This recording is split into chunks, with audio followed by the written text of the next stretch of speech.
قرآن کی سورہ بقرہ آیت نمبر 183 کے اندر اللہ تعالیٰ ارشاد فرماتے ہیں، اے ایمان والو تم پر روزے فرض کر دیے گئے ہیں جس طرح تم سے پہلے لوگوں کے اوپر فرض کیے گئے تھے، تاکہ تمہارے اندر تقوی پیدا ہو جائے، پرہیزگاری پیدا ہو جائے۔ میرے ہم عزیز دوستو، آج کی اس ویڈیو میں ہم صرف اسی آیت کے اوپر روشنی ڈالیں گے کہ اللہ تعالیٰ نے ہمارے اوپر روزے فرض کیوں کیے، آخر اللہ تعالیٰ ہم سے کیا چاہتا ہے۔ آپ صلی اللہ علیہ وآلہ وسلم جب مکہ سے مدینہ ہجرت کر کے گئے تو 2 ہجری کو اللہ تعالیٰ نے یہ آیت آپ صلی اللہ علیہ وآلہ وسلم کے اوپر نازل فرمائی۔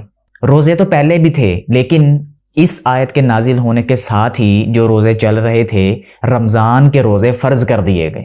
اسی آیت کے آخر میں اللہ تعالیٰ نے جو مسلمانوں کے اوپر روزے فرض کیے ہیں اس کا مقصد بتایا ہے، تاکہ تمہارے اندر پرہیزگاری اور تقوی پیدا ہو جائے۔ میرے ہم عزیز دوستو، میرے اندر اور آپ کے اندر تقوی، پرہیزگاری، گناہوں سے بچنے کی طاقت کب پیدا ہوگی؟ یہ سوال میں خود سے بھی پوچھتا ہوں، آپ سے بھی پوچھتا ہوں۔ جب میرا اور آپ کا نفس کمزور ہوگا۔ اس کا کیا مطلب ہوا؟ دیکھیں، میں آپ کو اب سمجھانے کی کوشش کرتا ہوں دنیاوی مثال دے کر۔ ایک انسان ہے اور انسان اپنے گھر کو تالا لگا کر کہیں چلا جاتا ہے۔ 1 دن، 2 دن، 3 دن، 4 دن، 5 دن، 10 دن، 15 دن تک وہ اپنے گھر میں نہیں آتا۔ اب آپ ذرا خود امیجن کریں، جب جیسے جیسے وہ نہیں آئے گا اور اس کے دن بڑھتے جائیں گے، 16، 17، اپنے گھر کو نہیں آئے گا، جو چوروں کی نظریں ہوں گی وہ اس گھر کے اوپر زیادہ اچھے طریقے سے جمنی شروع ہو جائیں گی، حتیٰ کہ 20ویں دن، 21ویں دن چانسز ہیں کہ اس گھر میں چوری ہو جائے گی۔ اب جب 25ویں دن تک چوری ہو گئی، اب پھر دیکھا گیا کہ ابھی تک بھی کوئی نہیں آیا، اب جو مال رہا سہا گھر میں ہوگا، چور پھر 27ویں 28ویں دن آئے گا، وہ اور مال لے جائے گا، مطلب گھر کو خالی کر جائے گا۔ اب 30 دن کے بعد وہ انسان آتا ہے اور انسان آ کر اپنے گھر کو دیکھتا ہے اور وہ گھر بالکل لوٹ پٹ جاتا ہے۔ اب آپ ذرا امیجن کریں کہ وہ انسان کی حیثیت کیا رہی۔ انسان کی حیثیت تو صرف مال سے پہچانی جاتی ہے، صرف مال کی حیثیت ہے۔ اب جب مال ہی نہیں رہا تو انسان کی کیا حیثیت؟ اب انسان کمزور ہو جاتا ہے، بہت زیادہ کمزور ہو جاتا ہے، اس کی معاشرے کے اندر عزت نہیں رہتی، اس کو کوئی پوچھتا نہیں ہے، فیصلوں کے اندر کوئی نہیں پوچھتا۔ کیوں؟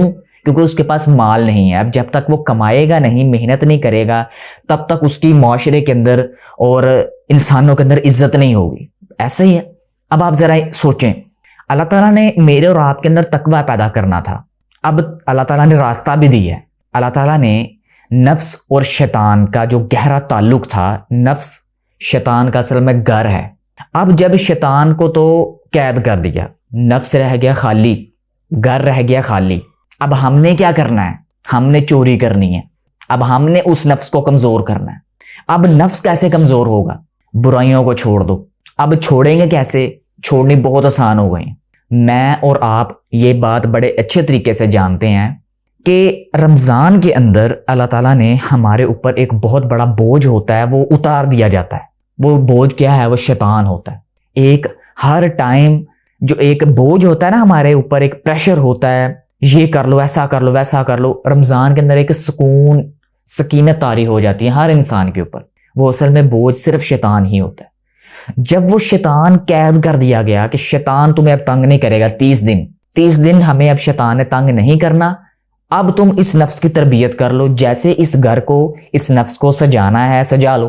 جو برائیاں پالنی تھیں، جو کچھ بھی تم نے کیا تھا، اتنے اس کی خواہشیں تم نے پوری کی تھی، اس رمضان کے اندر اس کو ختم کر دو، کمزور کر دو، اس کو اتنا کمزور کر دو، اتنا کمزور کر دو کہ جب شیطان 30 دن کے بعد اپنے نفس کی طرف آئے، اپنے گھر کی طرف آئے، تو اپنے گھر کو اتنا کمزور پائے، اتنا کمزور پائے کہ وہ تمہارے نفس کے اندر داخل نہ ہو پائے۔ اب جب وہ داخل نہیں ہو پائے گا تو پھر کیا ہوگا کہ 11 کا 11 مہینہ ہمارے ایسے ہی گزریں گے جیسے ہمارے رمضان کے اندر گزرے تھے۔ لیکن 10 دن بعد، 15 دن بعد ہماری پھر کیا عادت بن جاتی ہے کہ ہم اپنے نفس کی پھر خواہشیں پوری کرنے لگ جاتے ہیں، پھر وہ طاقتور ہونا شروع ہو جاتا ہے، اور پھر شیطان آرام سے ہمارے نفس میں داخل ہو کر ہم سے بڑے بڑے گناہ کرواتا ہے۔ اللہ تعالیٰ فرماتے ہیں کہ شیطان کو تمہارے اوپر جو بوجھ تھا وہ میں نے قید کر دیا، اس کو جو کرنا ہے کر لو۔ جب نفس تمہارے قابو کے اندر آ گیا، کمزور ہوگا تو قابو کے اندر آئے گا نا، طاقتور تو قابو کے اندر نہیں آتا، کمزور ہی قابو کے اندر آتا۔ کمزور ہو گیا، اس کو قابو کے اندر کر لو۔ جب قابو کے اندر آ گیا، پھر تمہارے اندر کیا پیدا ہوگا؟ پھر تقوی پیدا ہوگا۔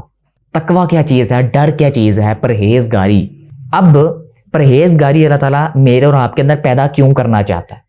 جنت پرہیزگاروں کے لیے, جنت پلیتوں کے لیے نہیں ہے, جنت ناپاکوں کے لیے نہیں ہے, جنت پرہیزگاروں کے لیے ہے. کون سے پرہیزگار؟ جنہوں نے گناہوں سے بچایا خود کو, جنہوں نے روزے کی حالت میں صرف اللہ تعالیٰ کا ہی اپنے دماغ میں رکھا, جنہوں نے ہاتھیوں سے خود کو بچا کے رکھا, نیٹ فلکس کی سیریز سے خود کو بچا کے رکھا, نفسانی خواہشات سے خود کو بچا کے رکھا.